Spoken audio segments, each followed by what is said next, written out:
Hello students, welcome back to next video lecture on the topic of nomination of candidates.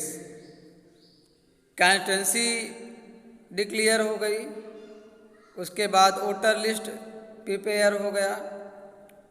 फिर अब जो है election declare होने के बाद नॉमिनेशन की प्रक्रिया शुरू होती है। कैंडिडेट अपना पर्चा दाखिला कराते हैं as a candidate in contest in election.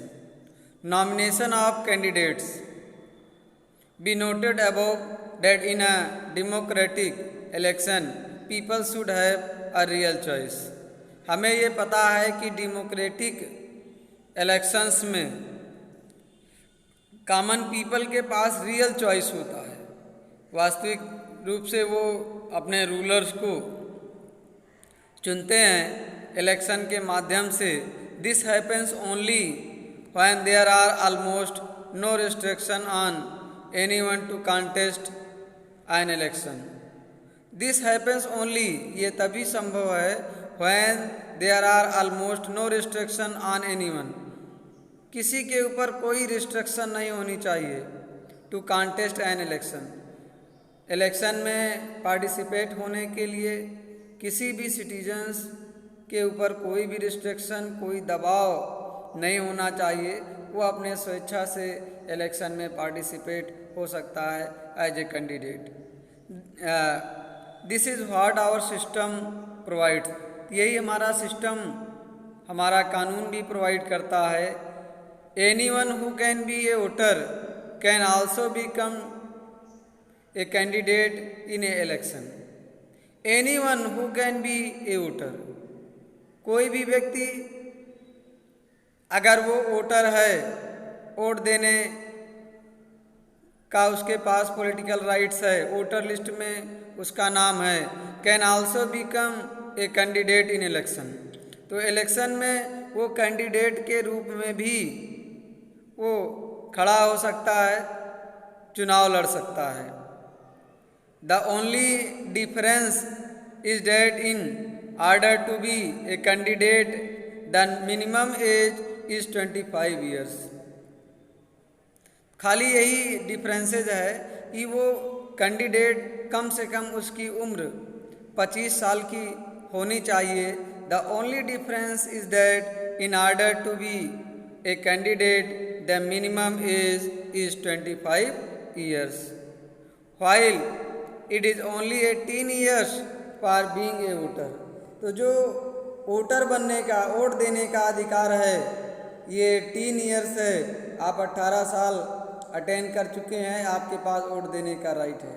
और आप 25 years अटेन कर चुके हैं तो आपके पास इलेक्शन लड़ने का अधिकार है।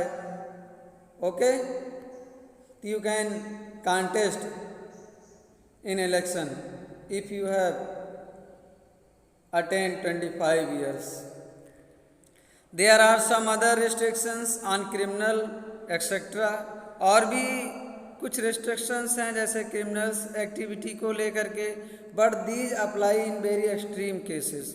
तो ये बहुत बड़े ही एक्सट्रीम केसेस पे ये रूल्स अप्लाई हैं कि क्रिमिनल्स को इलेक्शन लड़ने से रोका जा सकता है, but these apply in very extreme cases.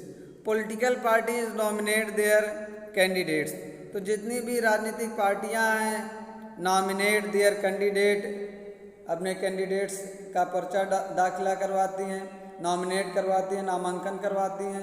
Who get the party symbol and support, और उनको पार्टी का सिंबल मिलता है और पार्टी का सपोर्ट मिलता है। Parties nomination is often called party ticket. तो जो पार्टी की तरफ से किसी कैंडिडेट को नॉमिनेट कराया जाता है तो उस कंडीशन में पार्टी टिकट कहते हैं। अब पार्टी टिकट, किसी पार्टी से अगर कोई कैंडिडेट नॉमिनेट कराया जाता है तो उसको हम पार्टी टिकट कहते हैं। तो what is called party ticket, इसको आप नोट कर लीजिएगा।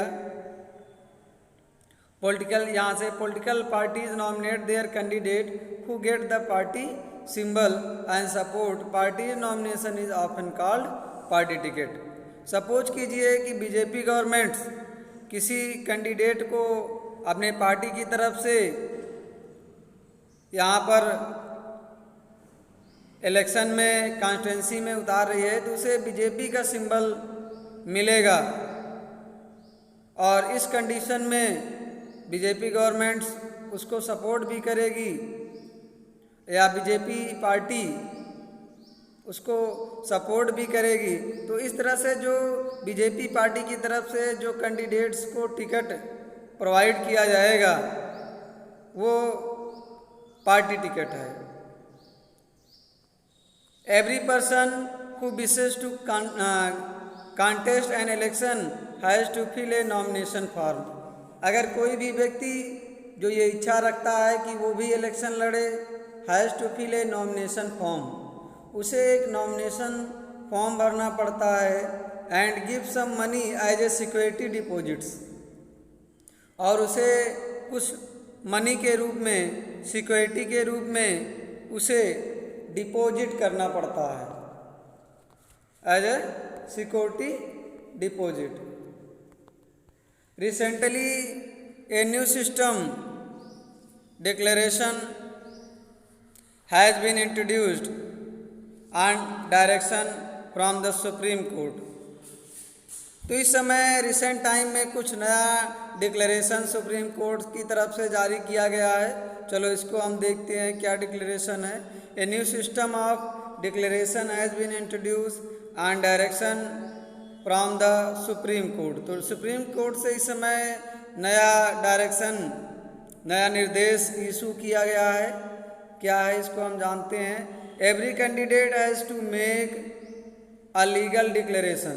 तो प्रत्येक कैंडिडेट जो इलेक्शन में कॉन्टेस्ट हो रहा है, हिस्सा ले रहा है, उसे कुछ लीगल डिक्लेरेशन करना होगा, कानूनी तौर पर कुछ अपने बारे में बताना होगा। गिविंग फुल डिटेल्स ऑफ, और अपने बारे में फुल डिटेल्स देना होगा। ये डिटेल्स क्या हैं इसको हम जानते हैं। Serious criminal cases pending against the candidate.